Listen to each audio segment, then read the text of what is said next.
एक देश है जहाँ पे पेप्सी कोला जितने भी हैं आप पीते हैं कोल्ड ड्रिंक, वो सारा बैन है। वहाँ पे पीना भी बैन है, बनाना भी बैन है, उसको बेचना भी बैन है, और अगर आप बाहर से पी के आ रहे हैं या ले के आ रहे हैं तो भी आप जेल जाएंगे, क्योंकि सब कुछ बैन है वहाँ पे। अब उस देश में जो सत्ता में बैठे हुए लोग हैं, जो राजा वहाँ का है, उस राजा को पेप्सी और कोला कंपनी ने कुछ गिफ्ट भेजा। गिफ्ट भी थोड़ा मोड़ा नहीं, बहुत तगड़ा गिफ्ट भेजा, लाखों करोड़ों रुपया उसे का गिफ्ट भेजा। अब आप मुझे बताइए कि आखिर वो पेप्सी कोला वाली जो कंपनी है वो क्यों भेजेगी उसे वो गिफ्ट? क्या कारण हो सकता है? दो ही कारण हो सकता है। या तो वो पेप्सी कोला कंपनी जो बनाती है वो या तो एक नंबर की बेवकूफ़ है, जिसे पता ही नहीं है कि वहाँ के लोग, जब वहाँ से 1 रुपये का इनकम नहीं है, फिर हम क्यों उसे देंगे कोई भी गिफ्ट या कोई भी फंडिंग या कोई भी वहाँ पे पैसा क्यों दे, लेकिन फिर भी देती है। तो दूसरा कारण ये हो सकता है कि वो रिश्वत दे रही हो वहाँ के राजा को, कि आपको हम दे रहे हैं पर्सनली, आपके घर में, आपके जेब में, आप अपने देश में पेप्सी कोला का जो आपने बैन कर रखा है उसको आप हटा दीजिए बैन।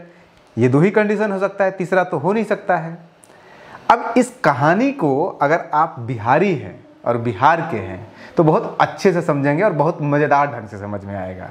और ये कहानी मैं इसलिए बता रहा हूँ, बिहार के संदर्भ में इसलिए बता रहा हूँ क्योंकि आपको भी पता है, सबको पता है, पूरे देश को पता है कि पूरे बिहार में पिछले 8 सालों से बैन है दारू। यहाँ पे दारू पीना भी बैन है, बाहर से पी के आना भी बैन है, बेचना भी बैन है, बनाना भी बैन है, सब कुछ बैन है। मतलब दारू कंप्लीटली बैन है बिहार के अंदर पिछले 8 सालों से। अब आप सोचिए कि एक पार्टी जो सत्ता में है, उस पार्टी को शराब बनाने वाली, शराब बेचने वाली, शराब को बोतल में बंद करने वाली कंपनी अगर करोड़ों रुपए का चंदा दे रही हो तो उसके पीछे और क्या कारण हो सकता है? वही 2 कारण हो सकता है। या तो वो शराब बनाने वाली कंपनी बेवकूफ़ है, बिल्कुल उसको दिमाग नहीं है, बिजनेस करना आता नहीं है, या नहीं तो फिर वो रिश्वत दे रहा है कि भाई हम आपको दे रहे हैं चंदा, आप अपने प्रदेश में ख़त्म करो अपना ये, हमारा मार्केट बनने दो, ख़त्म करो अपना ये जो आपने लगा रखा है 8 सालों से कि यहाँ पे शराब नहीं बिकेगा, कोई शराब नहीं पिएगा। ऐसा ही हुआ है बिहार में। जुलाई 2023 और अक्टूबर 2023 के बीच में मात्र 6 महीने के अंदर, और 6 महीने भी इसको आप नहीं कहिएगा, इसको आप सही से अगर आप जोड़िएगा तो 7 और 3 10, 3 ही महीने होते हैं। 3 महीने के अंदर आरजेडी को, जो उस समय बिहार की सबसे बड़ी पार्टी थी, नीतीश कुमार के साथ महागठबंधन में मिल करके सरकार चला रही थी, 3 महीने के भीतर देश की अलग अलग कंपनियां जो शराब बनाती है, बेचती है, उन्होंने इनको फंडिंग दिया है, इलेक्ट्रल बॉन्ड खरीद करके दिया है। बाकी और अलग तरह से फंडिंग दिया होगा, कितना वो नहीं पता, लेकिन सिर्फ जो कंपनी बनाती है, शराब बनाती है, उसने इनको 2,90,00,000 रुपए का इलेक्ट्रल बॉन्ड दिया है। उसके ऊपर से अगर आप 2 कंपनी को और जोड़ देंगे जो उस शराब को रखने वाले बोतल बनाती है या उसका ढक्कन बनाती है, उसको भी अगर आप जोड़ देंगे तो वो होते हैं 1,72,00,000 रुपए, यानी कि टोटल होता है 4,62,00,000 रुपए का फंडिंग हुआ है आरजेडी को। और जेडीयू के खाते में 1 फूटी कौड़ी नहीं गया है। 1 रुपए का फंडिंग इन शराब बनाने या बेचने या बोतल बनाने वाली कंपनियों से जेडीयू को नहीं गया है। अब आप सोचें कि क्यों देगा जेडीयू को ऐसी शराब बनाने वाली कंपनी फंडिंग या बॉन्ड, इलेक्ट्रल बॉन्ड क्यों देगी? जिस नीतीश कुमार ने, जिस जेडीयू ने पूरे बिहार में शराब को बंद कर दिया, ख़त्म कर दिया, उनका बिजनेस तबाह कर दिया, उसको क्यों देगा? लेकिन आरजेडी को क्यों देगा? इसीलिए देगा ना क्योंकि आरजेडी से लग रहा होगा उन्हें कि आरजेडी वो पार्टी है जो यहाँ पे शुरू कर सकती है फिर से दोबारा शराब। और 2023 का जुलाई वाला वो माहौल, जून जुलाई का वो माहौल आप याद कीजिए। वो माहौल ये था कि जब जुलाई आपका 2022 में इन लोगों का सत्ता में आए तो हुआ कि 6 महीने के भीतर, जनवरी डेट दिया जा रहा था कि जनवरी फरवरी 2023 होते होते सत्ता में यहाँ सरकार बदलेगी और तेजस्वी यादव जी मुख्यमंत्री बनेंगे। फिर उसके बाद वो एक्सटेंड होते रहा डेट। लेकिन ये आप गौर कीजिए, अगर आप बिहारी हैं तो आपको याद होगा, 1 साल बहुत पुराना नहीं होता है, इसी साल पिछले साल इसी समय पे पूरा बिहार में माहौल बना हुआ था कि आज न कल या परसों तेजस्वी यादव मुख्यमंत्री बनने वाले हैं। और नीतीश कुमार भी बार बार तेजस्वी जी का पीठ थपथपा रहे थे, कहते अब तो यही ना है जी, आगे करेगा यही ना, जो करेगा यही करेगा। तो शराब कंपनियों को उम्मीद जगी कि अब तो नया जो है वो दूल्हे आ रहे हैं, और दूल्हा जो है वो शराब के शौकीन है, और शराब जो है वो बंदी को ख़त्म करेंगे। तो ये सारी कंपनियां जो शराब बनाती और बेचती है, इन्होंने आरजेडी को जम के फंडिंग किया है।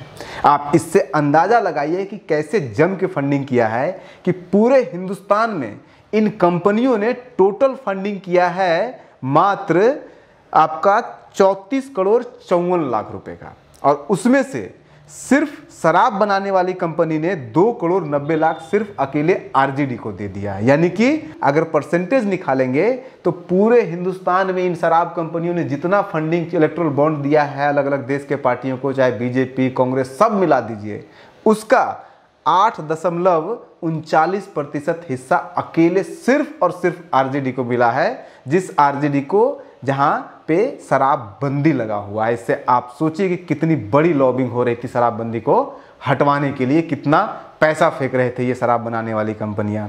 अब इसमें अगर बोतल बनाने वाली कंपनी को भी जोड़ दीजिएगा, जो शराब की बोतल बनाती है, उसमें पैकिंग करती है, उसका ढक्कन बनाती है, अगर उसको भी जोड़ दीजिएगा तो ये हो जाता है 4.62 करोड़। और ये अगर आप जोड़िएगा तो लगभग इसका पहुंच जाता है टोटल 12%। पूरे हिंदुस्तान का 12% फंडिंग इलेक्ट्रल बॉन्ड शराब बनाने वाली कंपनियों के द्वारा किया गया, पूरा फंड का 12% हिस्सा अकेले सिर्फ और सिर्फ आरजेडी को जाता है। अब ये कैसे जाता है, किस डेट में जाता है, एक एक डेट, किस ब्रांच में कितना पैसा किस कंपनी ने कितना दिया, किस ब्रांच में किस डेट को इनकैश हुआ है, सब कुछ हम आज आपको बता देते हैं। शुरू करते हैं कैस्टल लिकर प्राइवेट लिमिटेड। ये कंपनी है, और इस कंपनी ने, अच्छा इसका एक और कनेक्शन है कि ये जो जितने भी कंपनियों ने फंड किया है, शराब बनाने वाली कंपनियों ने, सबने नहीं किया आरजेडी को फंड, ये 4-5 कंपनियों ने फंड किया। ये सारी की सारी कंपनियां वेस्ट बंगाल में से अपना काम करती है, यानी कि कुछ ना कुछ तो कनेक्शन है। एक और मैं आपको वीडियो बनाऊंगा मैन्युफैक्चरिंग सेक्टर से कहां से आरजेडी को फंड आया है, उसमें भी सारी ज़्यादातर कंपनियां आपको वेस्ट बंगाल से दिखेगी कि वेस्ट बंगाल की ज़्यादातर कंपनी आपका बिहार में फंडिंग कर रही थी तेजस्वी यादव को, आरजेडी को। तो सबसे पहले बात करते हैं कैस्टल जो आपका है लिकर, इसके नाम से ही आपको समझ में आ जाए, कैस्टल लिकर, लिकर का मतलब शराब ही होता है। कैस्टल लिकर प्राइवेट लिमिटेड, इन्होंने पूरे हिंदुस्तान में 7.5 करोड़ रुपया दिया है पूरे हिंदुस्तान के सारे लोग पॉलिटिकल पार्टियों को, और उस 7.5 करोड़ में से अकेले सिर्फ आरजेडी को दे दिया 90 लाख रुपए, यानी कि लगभग 10%, 12-13% अकेले सिर्फ इनको दे दिया गया है। अब इसका मैं डेट भी आपको बता देता हूं, 18 जुलाई 2023 को इन्होंने सारा का सारा बॉन्ड खरीदा, 10-10 लाख रुपए का 9 बॉन्ड इनको दिया है आरजेडी को। और ब्रांच कहां पे ये इनकैश हुआ है, यही पटना गांधी मैदान में। पटना गांधी मैदान एसबीआई का मेन ब्रांच है, वेस्ट गांधी मैदान उसका नाम है, वहां पे जाकर के ये पैसा ट्रांसफर किया गया है। और ये ट्रांसफर किया गया है वो मैं आपको डेट भी बता देता हूं, ये हुआ है 18 जुलाई 2023 को, खरीदा गया था ये 7 जुलाई 2023 को, और 18 जुलाई को ट्रांसफर हो गया पैसा। अब आइए नेक्स्ट कंपनी में। नेक्स्ट कंपनी का नाम है dynamic CS bottling private limited. ये बॉटल बनाने वाली कंपनी है, तो इसको थोड़ी देर के लिए चलिए छोड़ दीजिए, इसको मैं बाद में दोनों कंपनियों को बता दूंगा, पहले शराब बनाने वाले का सारा बता देते हैं। दूसरा आ जाइए नॉर्दर्न स्पिरिट प्राइवेट लिमिटेड, इन्होंने पूरे हिंदुस्तान में दिया है सारे पॉलिटिकल पार्टियों को 1.2 करोड़, और उसमें से आरजेडी को दिया है 20 लाख रुपए, तो ये भी कोई कम नहीं है, लगभग 15% ये भी हो जाता है। अब नेक्स्ट आ जाइए, नेक्स्ट आ गया Prakash distillery and chemical private limited. अच्छा, इसका ब्रांड भी मैं आपको बता देता हूं। जो टीचर आप शराब पीते हैं ना, वो कैस्टल ही बनाती है। आपको लग रहा होगा कि शराब तो इस तरह के शराब कंपनियों के नाम का तो हमने सुना ही नहीं है, तो वो ब्रांड है शराब का। वैसे ही जैसे कि ब्रांड कुछ और होता है प्रोडक्ट का, और कंपनी का नाम कुछ और होता है। तो टीचर शराब बनाती है कैस्टल, जो मैंने आपको बताया था। जो प्रकाश डिस्टिलर है वो विस्की और रम बनाती है। पीटर कैट नाम का, अगर आपने विस्की और रम पिया है तो वो यही Prakash distiller and chemical private limited बनाती है। और इन्होंने पूरे हिंदुस्तान में दिया है 2.6 करोड़ रुपया सभी पॉलिटिकल पार्टी को, और उसमें से अकेले आरजेडी को दिया गया है 80 लाख रुपए। और ये 80 लाख रुपए उन्होंने दिया है आपका 20 अक्टूबर 2023 को, और ये भी नवादा के उसी पटना के उसी गांधी मैदान के एसबीआई के मेन ब्रांच में वेस्ट गांधी मैदान ब्रांच में ये पैसा कैश किया गया है। और जो मैंने अभी आपको बताया था नॉर्दर्न वाला, वो दिया गया है भी इनको 20 अक्टूबर को ही, और वो भी गांधी मैदान वाले ब्रांच में ही इनकैश किया गया है। उसके बाद फिर आप आ जाइए एक इंटरेस्टिंग, इसमें अब सबसे इंपॉर्टेंट आ जाइए, एक आपको बॉन्ड मिलेगा 1 करोड़ रुपये का, एक ही बॉन्ड आरजेडी को, और वो डेट है 20 जनवरी 2024, यानी कि सत्ता खत्म होने से जस्ट कुछ ही दिन पहले। आज 24 तारीख या 25 तारीख को सत्ता खत्म होती है, महागठबंधन की सरकार गिरती है इसी साल, और 20 जनवरी को एनकैश किया जाता है 1 करोड़ रुपये का इलेक्ट्रल बॉन्ड। और ये जिस नाम से किया जाता है उनका नाम है हिमाद्री खान, यानी कि व्यक्तिगत रूप से दे रहे हैं। लेकिन हिमाद्री खान का आप जाके प्रोफाइल चेक कीजिए। हिमाद्री खान मालिक हैं Himadri Khan country spirit bottling plant, और ये शराब बनाते हैं, इनकी कंपनी शराब बनाती है। और ये पूरे हिंदुस्तान में मात्र 70 लाख रुपए का इन्होंने इलेक्ट्रल बॉन्ड दिया है पूरे हिंदुस्तान के सभी पार्टियों को, और अकेले आरजेडी को दे दिया 1 करोड़ रुपया एक बार में, और वो भी तब जब सरकार गिर रही थी। अब आप इसी, हालांकि किसी को पता नहीं था कि गिरने वाली है, बिजनेसमैन को तो बिल्कुल ही पता होगा। उन्होंने जो इलेक्ट्रल बॉन्ड खरीदा था वो 10 जनवरी को खरीदा था, तो दे दिया था, इन्होंने जाके फट से इनकैश कर लिया। तो ये आपका पूरा शराब बनाने वाली बेचने वाली कंपनी है। इसके बाद 2 कंपनी है जो मैंने आपको बताया था बॉटल बनाती है, उसमें से एक आपका है dynamic CS bottling private limited. इन्होंने इनको दिया है 10, 10, 20 और 2 22 लाख रुपए, और इन्होंने डेट जो इनका है वो भी 20 अक्टूबर को ही दिया है।